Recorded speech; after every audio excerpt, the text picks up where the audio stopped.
모두 아시겠지만 최근 코카콜라가 한류 맛이라는 새로운 제품을 한정판으로 내놓아 세간의 이목을 주목시키고 있습니다. 한글로 코카콜라라 적혀있어 마냥 신기하기도 하고요. 이를 본 소비자들은 케이팝을 맛볼 기회라는 반응이 나오고 있는데요. 얼마나 화제였던지 출시하기도 전 온라인에서는 반응이 폭발하기도 했었죠. 그런데 글로벌 음료 제조업체에서 한류맛 K-웨이브를 내놓았다는 건 어떤 의미가 있을까요? 당연 한류 케이팝이 전 세계에 인기가 있기 때문에 나오는 현상이기도 합니다. 하지만 인기가 있기에 차용하겠다는 의미보다 한류 이미지를 제품에 넣겠다는 의도가 강하다 볼 수 있습니다. 적어도 독일 쪽 여러 기관에서 나온 보고서만을 보면 그렇게 해석해도 무리가 아닌 듯합니다. 우리에게 정말 관심을 끄는 건 글로벌 기업들이 한류의 어떤 이미지 때문에 한류 마케팅에 나서고 있는 것인가 하는 대목입니다. 그러니까 기업들이 케이팝을 선택하는 이유는 인기 그 이상 무언가 있기 때문일 수도 있습니다. 케이팝을 활용한 케이스는 코카콜라뿐만이 아니죠. 얼마 전 독일 유통업체 카우플란트가 케이팝을 전면에 내걸고 마케팅을 한 것이 화제가 되었던 적이 있습니다. 사실 카우플란트는 온라인 판매도 하지만 오프라인에 주력하며 매장을 운영하는 기업입니다. 카우플란트가 대단한 게요. 이상하게도 레알이나 카우포프 등 이런 독일 대형 마트들이 아마존 같은 온라인 판매 플랫폼으로 인해 죽어가고 있는데 카우플란트는 레알이 팔고 나간 곳을 통째로 인수하며 몸집을 불리고도 있죠. 현재 유럽 내 매장이 1,500여 개가 있는 독일 대형 유통업체입니다. 카우플란트가 이렇게 잘 나가는 이유 중 하나가 바로 마케팅 전략이 뛰어나기 때문입니다.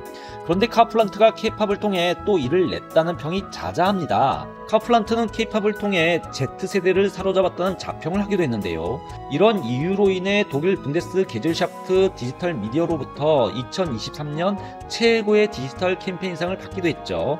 광고를 보면 한국 소비자를 위한 광고가 아닌가 하는 생각이 들 정도입니다. 중간중간 폭탄셀 가자 등 한국말이 독일 광고에 나오고 중독성 강한 멜로디와 현란한 안무로 영상을 꽉 채웠습니다. 아직 데뷔는 안 했지만 예비 케이팝 아이돌 그룹 JXENM에 맡겨 영상을 제작했었는데요. 당연 독일에서 호응이 엄청 컸었습니다. 광고 조회수가 공개 2주 만에 유튜브 200만을 돌파했었고 틱톡에서는 1100만 조회수를 거뜬히 돌파하며 독일 소비자들의 눈길을 사로잡았었습니다. 알려지지 않은 무명 그룹이지만 케이팝이라는 것 하나만으로 독일 시청자들 특히 젊은 세대들의 마음을 확실히 사로잡으며 독일 광고계를 떠들썩하게 만들었죠. 요즘 이렇게 부쩍 케이팝 마케팅을 하는 기업들이 계속 많아지고 있는데요. 앞으로 이런 추세는 더욱 강화될 것으로 보입니다. 이는 이미 기업들이 한류를 타고 마케팅을 하게 될 거라고 독일 언론 및 여러 마케팅 기관들이 예견을 해왔었기 때문입니다. 그들의 예견이 현실화되고 있는 것이죠. 이미 금융권 및 기업 입장에서 한류가 세계화되는 것을 눈여겨보고 있었다는 방증이기도 합니다. 이런 의견을 제시한 곳이 한두 곳이 아니고요. 아예 케이팝 마케팅을 해야 한다고 마케팅 연구소에서도 장려도 하고 컨설팅 업체는 기업들에게 왜 케이팝 마케팅인지 분석한 보고서들을 내놓았는데요. 이들 모두가 한결같이 얘기하는 공통점이 있습니다. 하나는 바로 케이팝을 이제 마케팅에 적극 활용해야 한다고 언급한 사실이고요. 다른 하나는 기업이 케이팝을 활용하는 이유는 케이팝 스타들 때문만은 아니다. 기업 입장에서 케이팝은 더 많은 가치가 있다로 요약됩니다. 5년 전에는 이게 정말 그렇게까지 될까 하는 생각도 들었는데요. 케이팝에 대한 기사 내용이 점차 현실화되어 가고 있습니다. 2019년 10월 자산 및 금융자산관리 전문 플랫폼인 독일 캐시 온라인이 3분짜리 짧은 보고서를 하나 올렸죠. 제목이 투자가들은 케이팝을 타고 간다라는 리포터였는데요. 요약하면 이제 글로벌 기업들이 케이팝과 함께 마케팅을 하거나 케이팝을 상품화하기 시작했다는 내용입니다. 그러니 투자자들도 케이팝이라는 한류를 주목해야 한다, 뭐 이런 내용이죠. 워낙 오래된 기사라 아는 얘기도 많고 해서 다 말씀을 드릴 필요는 없겠고요. 그래도 진행을 위해 잠시 요약해드리면 케이팝은 음악적 현상이 아니라 이제 경제적 요소로 인정해야 한다. 케이팝 팝스타들은 젊은 층의 소비 습관, 특히 패션, 화장품, 고급 제품에 엄청난 영향을 미친다. 그리하여 투자가들은 이런 문화 현상을 고려해야 한다는 등의 주장을 펼쳤습니다. 여기서 주목해 봐야 할 표현이 음악적 현상이 아닌 경제적 요소라는 주장입니다. 여러 다의적 해석이 가능합니다만 경제적 요소라는 말은 일단 그 파급 효과가 음악 시장을 넘어섰다는 얘기입니다. 음악 시장을 넘어 다른 시장에 영향을 미치는 경제 요소로 작용하고 있다는 얘기죠.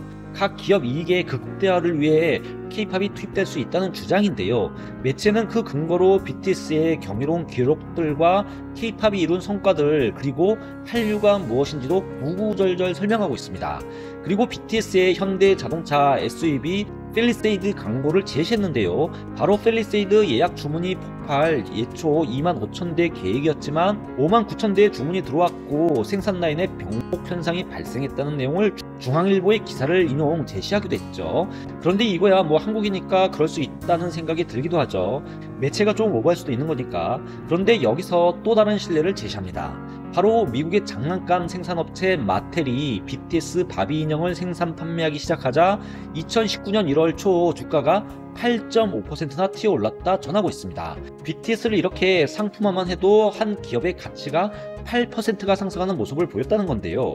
그러면서 패션, 뷰티 제품 등 이제 K-팝의 영향력이 미치지 않는 곳이 없다. K-팝 팝스타들은 최고의 인플루언서다라는 말들을 전합니다. 여기서 매체가 주목한 것은 K-팝 아티스트, 즉 K-팝 팝스타들입니다.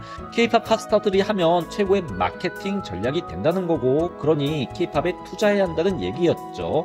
5년 전에는 딱 여기까지였습니다. 그래서 저도 이 매체의 주장이 일리가 있기는 한데 반신반의하기도 했었죠.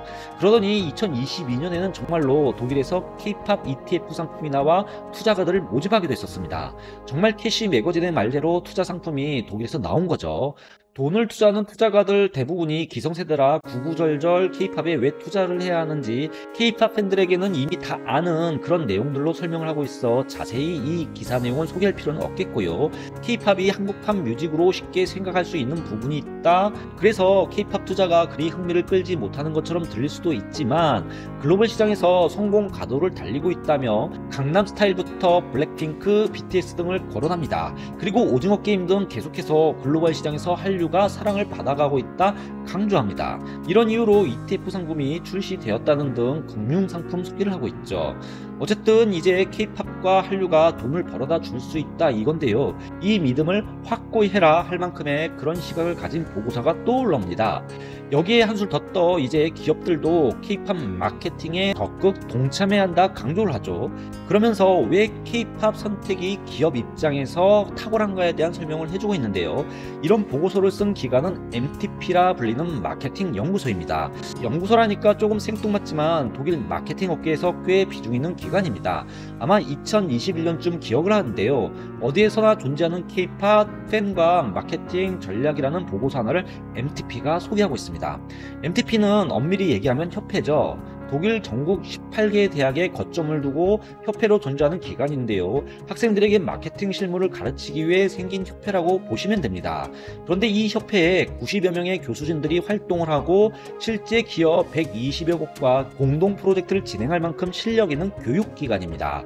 이게 대략 회원수가 학생 2,000명 정도 되고요. 독일의 네노라는 마케팅 전문가들은 여기서 나오는 자료를 다 참고하고 독일 경영대학원 학생들은 마케팅 실무를 직접 프로젝트를 진행하며 배우는 그런 곳이죠. 이런 마케팅 전문 교육기관에서 마케팅 전략 수립 시 K-팝에 주목하라고까지 얘기를 합니다. 하다못해 MTP 검색만 해도 K-팝 관련 리포트가 MTP 기관 상단에 걸어놓았을 정도로 적극 마케팅 현장에 활용하도록 권면하고 있죠. MTP는 보고서에서 K-팝은 이미 오래전 유튜브, 라디오 또는 TV 방송 어디에서든 서방의 메인스트림에 착해 있었다며 기업들은 이를 어떻게 활용할 수 있을지 고민해야 할 때라고 설명하고 있습니다.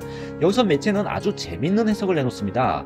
이제 K-팝 아티스트들은 아이돌일 뿐만이 아니라 그 이상이다 말하며 이들은 이제 완벽함을 가리키기도 한다 밝히고 있습니다. 그리고 기업들은 이런 K-팝 싱어들의 좋은 가치를 부여할 수밖에 없다고 밝히고도 있죠. 매체는 K-팝 아이돌의 경우 오랜 기간 트레이닝 기간을 거친다. 이 기간에 노래, 랩 그리고 댄스를 연마할 뿐만이 아니라 아이돌의 태도, 모습 등 음악적 능력과 함께 매력을 보여줄 모든 것들을 배우는 기간이라고 설명하며 K-팝 아이돌은 이제 완벽함이 체화되어 있다 밝히고 있는데요. 즉 아이돌 스타이기 때문만이 아니라 그들이 가지고 있는 완벽함이 기업들의 마케팅 전략 주포인트라 설명하고 있는 겁니다. 그러니까 서방 국가 대중들에게 완벽함을 갖춘 음악 아티스트로 K-팝 아이돌들이 인식되고 있다는 얘기이기도 하고 이를 활용하는 것은 기업 마케팅 입장에서 중에서 최고의 솔루션이라는 주장을 기관은 하고 있는 겁니다. K-팝이 완벽한 서비스, 완벽한 상품이라는 이미지를 줄 수 있다는 얘기죠. MTP 혼자 이렇게 주장하면 그도 그럴 수 있겠다 하는데 이와 의견을 동조하는 리포트는 곳곳에서 나옵니다. 독일 기업 전략 컨설팅 전문업체인 롤란드 베르거는 한국 K-팝이 기존 음악계의 룰을 완전히 바꾸고 있다며 글로벌 뮤직 산업에서 새로운 규칙을 만들고 있다. 이는 BTS만 관찰해봐도 알 수 있다고 서술하고 있습니다. 매체는 2019년에만 BTS가 46억 5천만 달러를 벌어들였다. 이는 한국 경제의 0.3%에 해당하는 것으로 이 나라에서 제일 큰 항공사 대한항공이 0.7% 수준이었다 밝히고 있습니다. 그러면서 이 보고서는 틈새 시장을 노렸던 K-팝이 어떻게 글로벌 성공으로 도약할 수 있었을까라는 질문을 던지고 있는데요. 그에 대한 대답으로 MTP 보고서와 같이 K-팝의 완벽성이라는 대답을 내놓고 있습니다. 보고서는 K-팝 기획사들은 수준 높은 복합 머신이라고 규정하고 있습니다. 보고서는 또 모든 창의적 그리고 비즈니스적인 관점을 커버하고 있다 밝히고도 있죠. K-팝과 아티스트들은 이렇게 완벽을 지향해서 탄생한다는 겁니다. 그러니까 기업들의 K-팝 모시기 이유가 K-팝 아이돌이 인기가 있기 때문만은 아니다라는 얘기이고, 기존 다른 스타들과 비교해 무언가 더 있다는 건데요. 그것은 바로 완벽함입니다. 유럽 및 미국 시장에서는 완벽함의 상징으로 소비자들이 K-팝 아티스트를 이해하고 있기 때문이라는 거죠. 특히 이 사실을 아는 세대가 Z세대라 젊은 층의 타겟을 맞추기 위해 가장 좋은 광고는 K-팝이라는 겁니다. 물론 꼭 완벽함이 제품 홍보에서 다가 아닙니다. K-팝이 마케팅에 적극적으로 활용되는 이유는 또 있습니다. 카우플란트는 2분짜리 K-팝 광고를 만들면서 자사의 상품 다양성을 알리기 위함도 있다고 강조합니다. 그리고 이런 의도로 곳곳에 K-팝의 요소를 심기 위해 노력했다 밝히고 있는데요. 카우플란드 홍보팀 안나 그레트 아담은 K-팝의 요소, 특히 한국말을 영상에 세팅하고 카우플란트의 여러 특징들이 나타날 수 있도록 노력했다 밝히고도 있습니다. 즉 장르를 넘나들며 한정된 틀이 아닌 다양한 음악을 선보이는 K-팝이 다양성의 상징이 되었다는 것이죠. 이렇게 디지털 시대 특징이 그대로 녹아있는 K-팝의 완벽과 다양성의 이미지를 통해 마케팅 전략을 짜는 기업들에게 K-팝은 최상의 선택지가 되어가고 있는 겁니다. 점점 더 5년 전 독일 금융기사의 예견이 현실화되어 가고 있는 중입니다. 앞으로 K-팝이 얼마나 더 큰 경제적 요소로 실력을 발휘할 수 있을까요? 지금까지 독일어 신문을 읽어준 남자 독신남이었습니다.